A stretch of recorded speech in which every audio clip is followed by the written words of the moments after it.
Assalamualaikum warahmatullahi wabarakatuh. Nuwun kula nuwun wonten ing ngarsanipun Bapa Dalang Ki Suyati Purwocarita inggih pantos kula beten para lenggah kakung miwah putri seniman seniwati dwija seni budaya dwija basa Jawi miwah tamu undangan inggih pantos lamun napisagung pakurmatan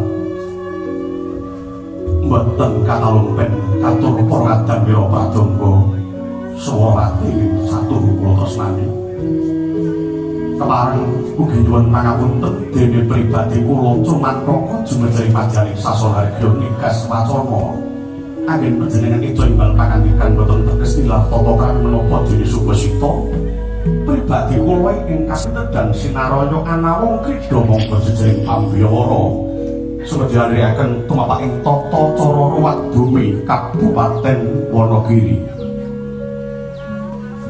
Umiring puja asta miwah puji asta mugi kondha ing asadalan Gusti Kang Hamurdeng dumadi inggih saking sewilasa miwah idi parilahipun para madya wasana mugi tansah mangke rahayu slamet. Para lenggah para tamu kakung miwah putri kaliyan nama kula mongko jejering pambiyara ngaturaken medharing gonta babaring sedya wigatining perlu urip-urip sering titilaksitani adicara ruwat bumi ing kalenggan menika. Pinurwakan pambuka lamun mesti narbuka atur pambagya harja dening Bapak Kadit Kebudayaan Kabupaten Wonogiri Bapak Panggah Tri Asmara Budaya. Pambagya harja sampun paripurna ing samangke wedal sajenengipun kababar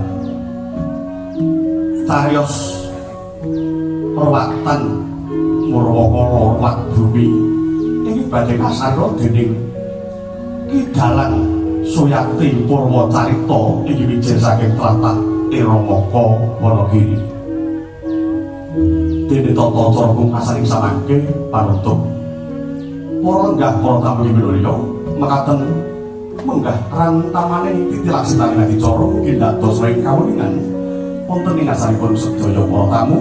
Awit kami gatosanipun kula ngaturaken gunging panuwun nuwun matur nuwun.